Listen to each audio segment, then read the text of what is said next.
Welcome to this analysis. For the capital allocators and strategists joining us, we're bypassing the standard retail narratives today. We are looking directly at the systemic schism currently fracturing the global automotive sector, relying strictly on structural data and macro strategy. In 2011, Elon Musk openly mocked BYD's vehicles. Fast forward to the present, and we're seeing a formal recantation. He now acknowledges them as highly competitive. This transition from open derision to recognizing an unassailable global titan exposes a profound cognition gap. It reveals exactly how Western boardrooms initially miscalculated emerging industrial threats. What we're witnessing is a Hegelian dual-axis dialectic defining our multipolar landscape. On one side, we have the software paradigm. It's asset-light, rooted in aerospace principles, and attempts to bypass traditional manufacturing constraints through pure software optimization. On the other, we have the physical paradigm.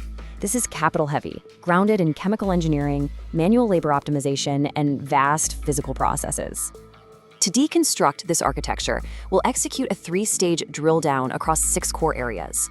We'll start with the bifurcation of mobility, explore BYD's vertical materialism, and dissect Tesla's algorithmic hegemony. From there, we'll examine the fallout of the Apple car demise, map the Robotaxi platform war, and conclude with the geopolitical decoupling. Section 1. The bifurcation of mobility, deviant metrics, and the split in reality. We have to look past the superficial change of guard in global deliveries to see the actual structural fracture. 12.3%. That is the widening operating margin chasm between Tesla's projected baseline and the broader legacy automotive industry. This single metric represents a stark polarization in capital allocation. Institutional investors are realizing that for entities at the vanguard, the actual act of selling sheet metal has been entirely downgraded to a secondary operation. Section 2. BYD, vertical materialism, process-first ideology, and the Shenzhen Axis. To understand BYD's sheer physical manufacturing dominance, we must examine an asymmetric weapon deployed directly against the 90-day Wall Street reporting cycle. BYD's founder, Wang Chuanfu, operates on what he calls the Tech Fish Pond Doctrine. While Western legacy firms are forced by public markets to pull back capital the moment demand decelerates, BYD, backed by long-term strategic alignment, keeps multi-billion-dollar technologies submerged. They cultivate them, launching precisely when Western competitors retreat, capturing absolute market share without hesitation. This doctrine is underpinned by an impenetrable defensive moat. BYD executes 90% of its manufacturing in-house. When an executive engineering task force at a major Japanese OEM tore down a BYD vehicle, they discovered it cost 35% less to build than their own platforms. This isn't due to substandard parts. It's because BYD exercises absolute domestic control over its supply chain, manufacturing its own microchips, thermal management systems, and battery packs. Structurally, the difference is profound.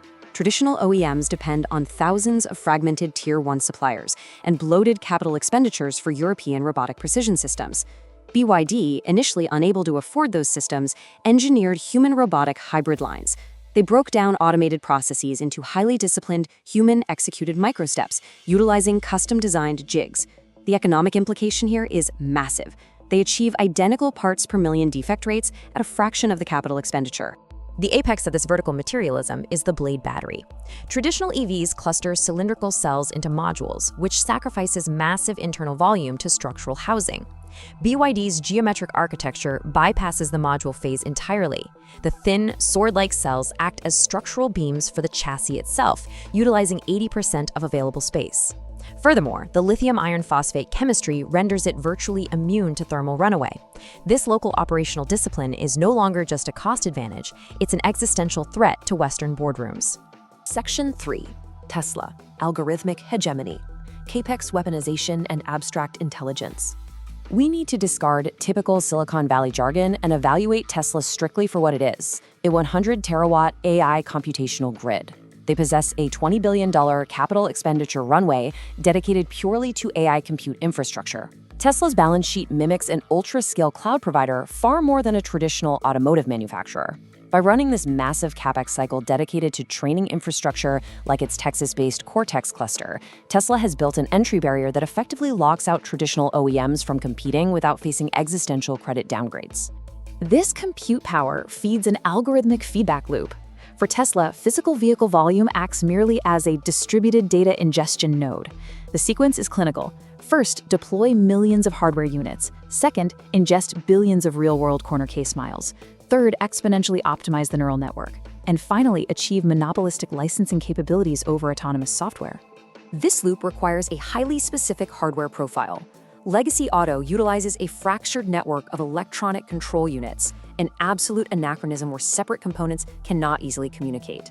Tesla, however, utilizes a centralized, high-speed Ethernet backbone with a sub-10 millisecond latency profile. Combined with a pure vision camera network that eliminates expensive LiDAR, the marginal cost of deploying their advanced vision system approaches zero at scale. This allows instantaneous over-the-air physical overrides of braking or thermal dynamics. Section 4. The Apple Car Demise, Project Titan, and the Geopolitical Choke Point.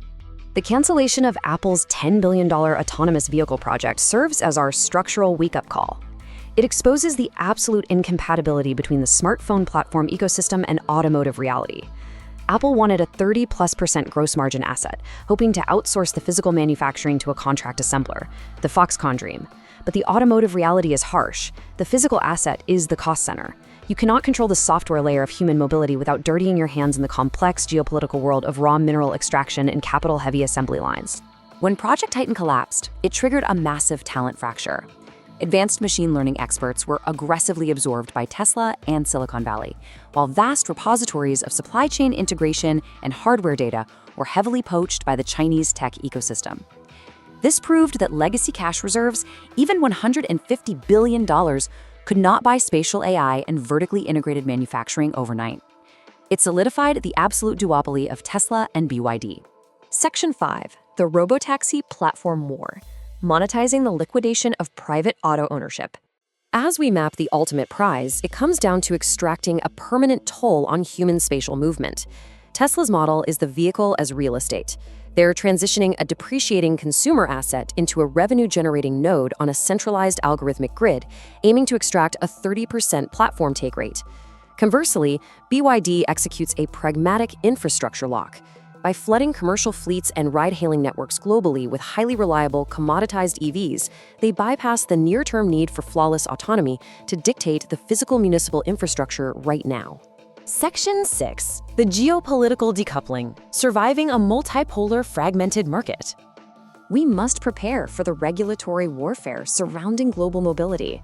The unified global automotive market is effectively dead, forcing a decoupled supply chain strategy. Today, Tesla is absorbing massive compliance costs to clear vision-based full self-driving through Western regulatory frameworks, while simultaneously being pushed into securing domestic North American lithium refining. Concurrently, bypassing Western tariff walls, BYD is launching an aggressive commercialization sweep. They are operationalizing assembly across Thailand, Brazil, and Hungary to capture emerging markets entirely. For the strategic planner and institutional investor, the takeaway is an explicit valuation paradigm shift. Traditional automotive valuation models based on units shipped are obsolete. The modern enterprise is evaluated on compute-backed balance sheets, measured in GPU hours and active training data throughput, rather than purely plant, property, and equipment. Vertical integration is no longer just for margin optimization. It's a critical defensive mechanism against resource nationalism. Let us confront an uncomfortable reality. If you're deploying capital today, you are forcing a definitive wager on the future of human organization. On one side, you have Long Chuanfu's BYD, an absolute marvel of physical materialism, placing millions of low-cost, tangible assets across the globe to secure reliable cash flow. On the other, you have Elon Musk's Tesla, an organization that treats manufacturing as a temporary phase, burning billions of dollars in an AI compute engine to capture an autonomous driving algorithm that has no guaranteed arrival date. Consider the historical parallel. When Apple introduced the iPhone, the market leaders at BlackBerry and Nokia dismissed it as an impractical toy because it lacked physical keys. They mistook consumer habits for structural barriers. Today, critics who claim consumers will never trust a car without a steering wheel are repeating that exact error. But remember this warning. While Apple designed the software and left the assembly to Foxconn, BYD has evolved into a different kind of competitor. They own the entire manufacturing foundation while building their own brand. In this clash between abstract intelligence and industrial muscle, is there any viable territory left for the traditional automotive industry?